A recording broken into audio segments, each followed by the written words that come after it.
Sebenarnya di Kotlin kita tidak disarankan untuk membuat objek atau variabel yang bernilai 0.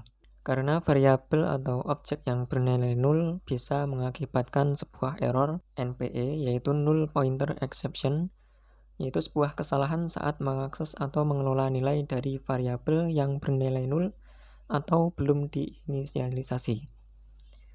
Secara default, Kotlin tidak memperbolehkan data atau variabel yang bernilai 0. Seperti dalam contoh ini ya. Variabel 1 diberi nilai 0 dengan tipe data integer, sedangkan variabel nilai 2 dengan tipe data integer tapi diisi dengan 0. Jadi dibedakan ya, 0 sama 0 itu beda. Kalau 0 itu masih ada nilainya, ya 0 itu sendiri nilainya. Sedangkan untuk 0 dia benar-benar tidak bernilai. Coba kita praktekkan.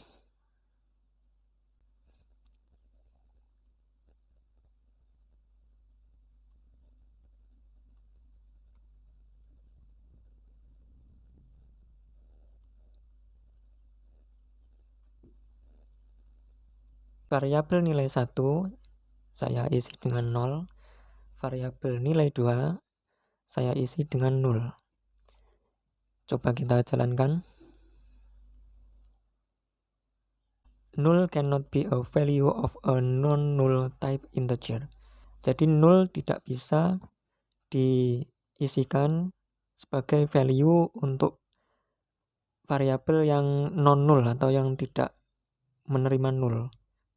Di sini kasusnya bertipe integer.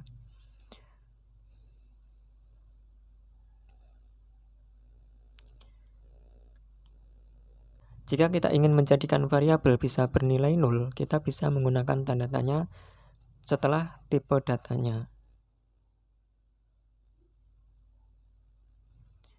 Jadi di sini integer, kemudian kita kasih tanda tanya.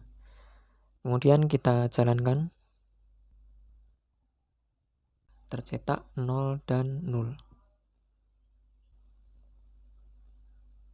Dia tidak error dengan kita memberi tanda tanya setelah nama tipe datanya. Kemudian saat kita menjadikan variabel sebagai nullability atau yang bisa menerima 0, kita tidak bisa langsung mengakses atau mengelola properti atau metodenya. Contohnya seperti variabel nilai dengan tipe data string, isinya string Kotlin, kita tidak bisa langsung mengakses atau mengelola properti atau metodenya. Contohnya kita tidak bisa mengakses panjang karakternya, nilai .length. Kita coba.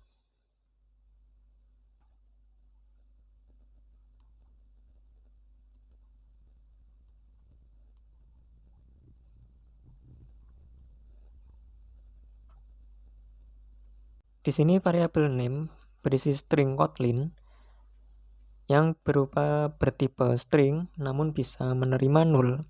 Saya coba untuk mengakses length atau panjang karakternya. Kita jalankan. Only save tanda tanya titik or non-null asserts tanda seru 2 kali. Calls are allowed on a nullable receiver of type string. Jadi kita disuruh untuk menggunakan save type ya, null save type yang berupa tanda tanya sebelum mengakses metode atau propertinya, atau menggunakan tanda seru 2 kali. Tapi di Kotlin kita tidak dianjurkan untuk menggunakan non-null assertion, tidak dianjurkan untuk menggunakan tanda seru 2 kali. Untuk mengatasinya, kita bisa menggunakan tanda tanya sebelum mengakses menggunakan properti atau metode. Jadi name tanda tanya .length. Coba kita jalankan. Hasilnya tampil nilai 6. Jadi kata Kotlin ini berjumlah 6 karakter. Dengan cara ini baru kita bisa mengakses variabel yang bisa menerima nol.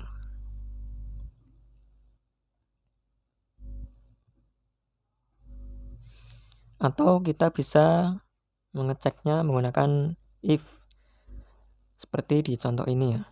Jika nilai tidak sama dengan 0, maka printlen nilai .length, baru bisa seperti tadi. Tapi ini menggunakan cara pengecekan if else. Oke, materi ini saya gabung langsung karena ada kaitan dengan sebelumnya. Safe call operator. Safe call atau disebut juga null safe operator adalah salah satu fitur penting di Kotlin yang memungkinkan kita untuk melakukan akses atau pemanggilan terhadap objek atau variabel yang mungkin bernilai nol atau nullability tanpa menimbulkan exception atau kesalahan saat runtime.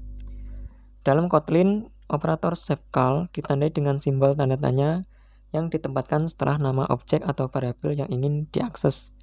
Jadi seperti tadi, nilai tanda tanya .length. Kita bisa mengakses variabel yang bisa menerima nol. Selanjutnya kita akan membahas Elvis operator.